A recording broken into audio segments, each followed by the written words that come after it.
for one, will miss the Shadow Curse. For all the pain it caused us, it did at least obscure the incessant sun.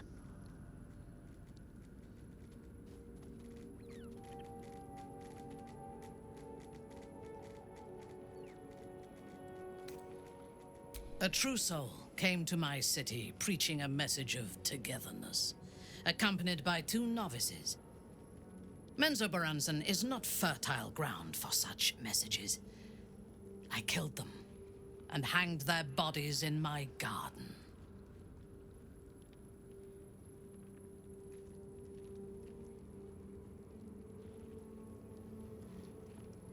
I would have picked prettier corpses if my intentions had been aesthetic. This was a warning against heresy.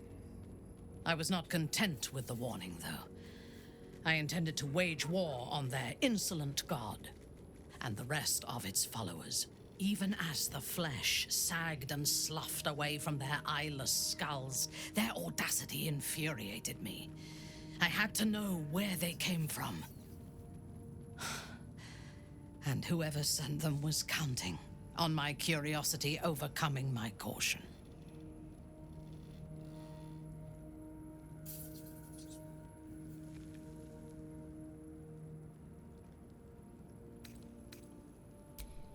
In a manner of speaking, I did. The dead cough up their secrets just as well as the living. All it took was a simple act of necromancy, and the corpses told me where I needed to strike.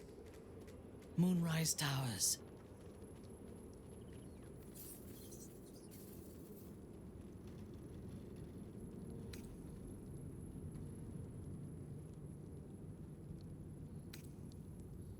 No. I was prepared for combat, but I intended to strike subtly. As it turned out, to my shame, I was defeated without even drawing my weapon. I came to Moonrise with a retinue of warriors and assassins, the best House Bainray had to offer. I expected a battle, but found a fully laden feast table and a welcome befitting a house matron. Ketheric expected us, expected me, and I fell for his flattery.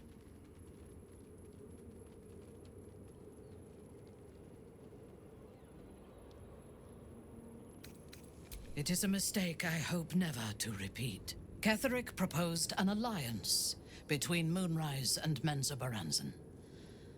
I admit I was captivated by him.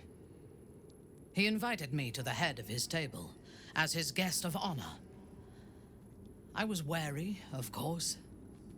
If I had been in his position, the food would have been poisoned.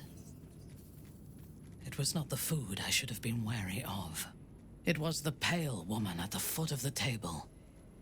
Orin the Red.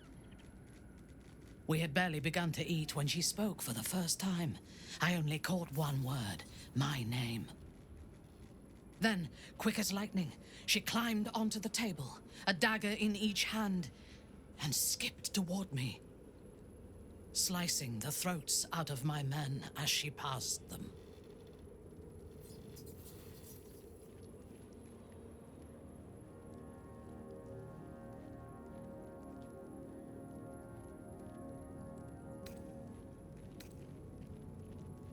Few things frighten me.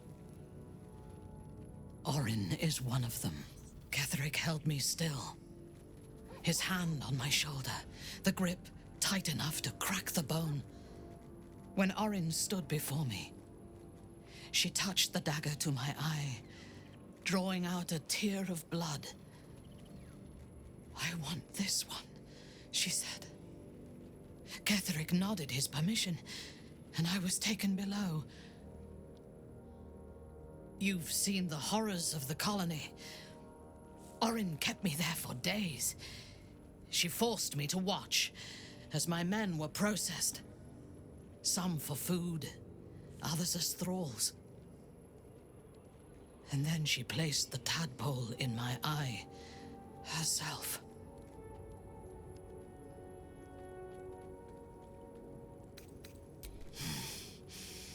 That is certain. You know the rest as well as I do. There were massacres before the Grove. Religious communities, mostly. Those who refused to convert.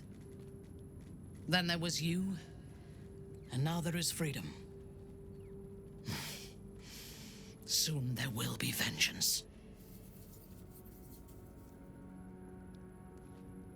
I take no pleasure in his passing.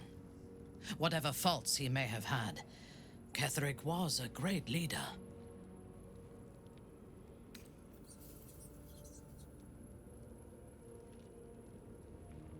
Life was crueler to him than death. It is no great wonder that he found his strength in Merkel. I believe he was an honorable man, but the gods used him as their plaything. First, Shah and her sister, then the three behind the Absolute. I sympathize.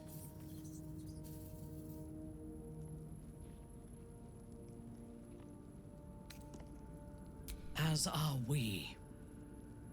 And if the coming battle breaks us, I hope that someone will mourn our passing, despite the bodies we have left in our wake.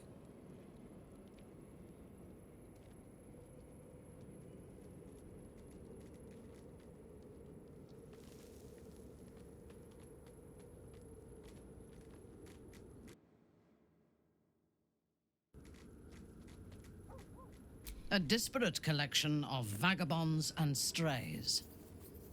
Did you have anyone particular in mind?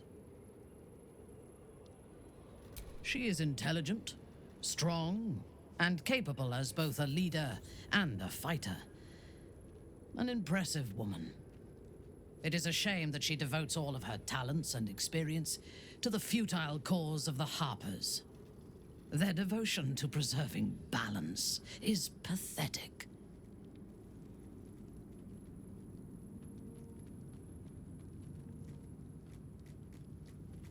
That notion is a lie, amplified by the weak to preserve their feeble grip on the world.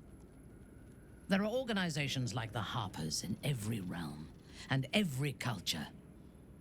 I despise all of them.